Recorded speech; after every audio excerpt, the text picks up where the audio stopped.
جو اس شہر کو مال غنیمت سمجھ کے لوٹ رہے ہیں, اور اس شہر کی عوام لاوارث بیٹھی ہوئی ہے. آپ جب اپنے گھر سے نکلتے ہیں تو آپ کو دھڑکا سا لگا رہتا ہے کہ کوئی ابھی آ کر آپ کے سر پر ٹیٹی رکھے گا اور آپ کا سب کچھ چھین کر لے جائے گا.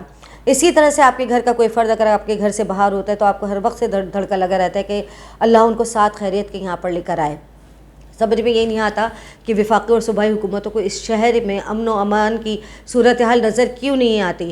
امن و امان کی جو دہشت گردی کی ایک بھیانک شکل اس شہر میں موجود ہے اس وقت, لوٹ مار اور ڈکیتی کی صورت میں, وہ کسی کو نظر کیوں نہیں آتی. تمام شاپنگ مالز کے باہر, ملینیم مال کے باہر, حیدری مال کے باہر, ان تمام علاقوں میں بار بار رپورٹس ہو رہی ہیں ڈکیتیاں, بار بار بتایا جا رہا ہے کہ یہاں پہ ڈاکو جو ہے وہ شاپنگ کرنے کے لیے آنے والوں کو لوٹ رہے ہیں اور لے کر جا رہے ہیں. تو کہاں گئی وہ پولیس پاکستان کی, کراچی کی وہ پولیس, سندھ پولیس کہاں ہے جو اپنی ذمہ داریوں کو ادا نہیں کر پا رہی. رینجرز جو کتنے سالوں سے اس شہر پہ براجمان ہے, اس شہر کے امن و امان کے لیے, کیا رینجرز کے اعلیٰ عہدیداروں کو نظر نہیں آ رہا ہے؟ کیا ان کو نظر نہیں آتا جو جگہ جگہ ان کی چوکیاں بنی ہوئی ہیں اس کے باوجود کرائم ریٹ دن بدن بڑھتا چلا جا رہا ہے؟ اس کی وجوہات صرف اور صرف یہ ہے کہ اس شہر کے ساتھ مخلص کوئی نہیں ہے.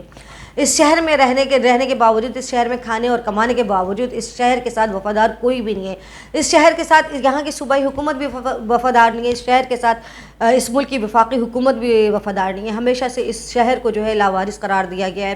ہمیشہ سے اس شہر کے لیے جو بھی کام کیا ہے اس شہر کے لوگوں نے کیا ہے. اس ملک میں کوئی بھی ناگہانی آفات آتی ہے, چاہے سیلاب کی صورت میں ہو, چاہے زلزلے کی صورت میں, کراچی کی عوام واحد عوام ہوتی ہے کہ جو سب سے زیادہ ڈونیٹ کرتی ہے اور سب سے زیادہ ایکٹیولی پارٹیسپیٹ کرتی ہے لوگوں کو ریلیف دینے کے لیے. لیکن کراچی کے عوام کے نصیب میں ان تمام تر چیزوں کے باوجود, ان تمام تر باتوں کے باوجود کراچی کے عوام کے نصیب میں صرف اور صرف لٹنا اور اپنے نوجوانوں کے لاشیں اٹھانا رہ گیا ہے.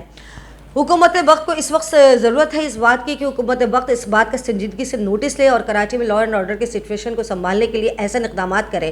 سمجھ میں یہ نہیں آتا کہ آج دنیا چاند پر پہنچ چکی ہے. پوری دنیا میں جو ہے آپ 2 گھنٹے کے فلائٹ کے بعد دبئی میں جائیں تو وہاں پہ جو سیکیورٹی سسٹم ہے تو یہ ہمارے صوبہ سندھ میں, صوبہ کراچی میں کیوں نہیں ہو سکتا؟ ہم ایک کاسموپولیٹن سٹی ہے. یہ شہر سب کو کما کر کھلانے والا شہر ہے. اس شہر کا ریونیو 70% اس ملک کو چلاتا ہے جو اس شہر سے ریونیو ملتا ہے. لگتا تو یہ ہے کہ ڈیلیبریٹلی اس شہر کو تباہ اور برباد کرنے کی سازش کی جا رہی ہے. پہلے یہاں سے صنعتیں منتقل کی گئی اور اس کے بعد اب یہاں پر جرائم کی شرح اتنی زیادہ بڑھا دی گئی ہے کہ آہستہ آہستہ کراچی کے لوگ جو ہے یہاں سے موو ہونے کی سوچ رہے ہیں. جو صاحب حیثیت ہیں تو وہ یہاں سے چلے جائے, دوسرے ملک چلے آتے ہیں, لیکن جو غریب ہے وہ بیچارے یہیں رہتے ہیں. سب سے اہم بات یہ ہے کہ کراچی کے گرد و نواح میں جتنی بھی کچی بستیاں اور آبادیاں ہیں ان کا کوئی ڈیٹا حکومت کے پاس موجود نہیں ہے. ان کا کوئی ریکارڈ حکومت کے پاس موجود نہیں ہے کہ وہاں پر رہنے والے کون لوگ ہیں, کہاں سے آئے ہیں اور کس طرح سے رہ رہے ہیں. کیونکہ وہ لوگ آتے ہیں, وارداتیں کرتے ہیں, شہر کے مختلف سڑکوں پہ وارداتیں کرتے ہیں اور اس کچی آبادیوں کے مضافاتی علاقوں میں جا کر گم ہو جاتے ہیں. کیا حکومت کو یہ نظر نہیں آتا؟ کیا حکومت کو یہ معلوم نہیں ہے؟ کیا ان پولیس افسران کو جو یہاں پر اعلیٰ عہدوں پر براجمان ہیں کیا ان کو یہ نظر نہیں آتا کہ اس وقت کراچی میں کہ اس کرائم ریٹ کی وجہ ہے کیا ہے؟ صرف بے روزگاری نہیں ہے.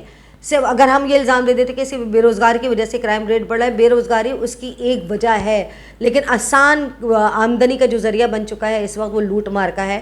کیونکہ آج کل کم سے کم بھی موبائل 20 سے 25 ہزار کا جو وہ اگر لوٹتے ہیں اور بیچتے ہیں تو 10-15 ہزار میں تو بک ہی جاتا ہے. اگر انہوں نے 2-3 موبائل ایک دن میں اسنیچ کر لیے تو 40-50 ہزار روپے کی آمدنی ان کو ایک دن میں ہو جاتی ہے. تو ان ڈاکوؤں کو تو یہ, ان کرمنلز کو تو یہ بہت ایزی ارننگ لگ رہی ہے, کیونکہ انسان اب اتنا خوفزدہ ہو چکا ہے کہ اس کے وہ صرف دکھاتے ہی ہیں ٹی تو وہ اپنا سارا سامان ان کے ہاتھ میں رکھ دیتا ہے. سوال یہ پیدا ہوتا ہے کہ یہ جو موبائل چھینے جاتے ہیں, جو بکتے ہیں, جہاں بکتے ہیں تو وہاں پر کریک ڈاؤن کیوں نہیں ہوتا؟ ان مارکیٹس میں کریک ڈاؤنس کیوں نہیں ہوتا؟ ان شاپ کیپرز کو پکڑا کیوں نہیں جاتا ہے جو ان موبائلز کو خریدتے ہیں اور پھر اس کے بعد بیچتے ہیں؟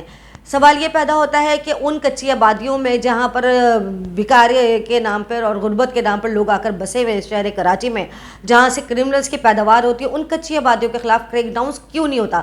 سوال پیدا یہ ہوتا ہے کہ حکومت سندھ اس بات کا سنجیدگی سے کیوں نہیں نوٹس لیتی کہ ہے نا وہ اس شہر کے امن و امان کے لیے کوئی ایسا اقدامات کر سکے. پتہ تھا کہ رمضان کا مہینہ آ رہا ہے, پتہ تھا کہ لوگ خریداریوں کے لیے بھی نکلیں گے, لیکن کوئی بھی اس پورے شہر میں کہیں بھی حکومت کی کوئی ایسی حکمت عملی نظر نہیں آ رہی کہ عوام اپنی جان اور مال کو محفوظ کر سکے, عید کی خوشیاں منا سکے.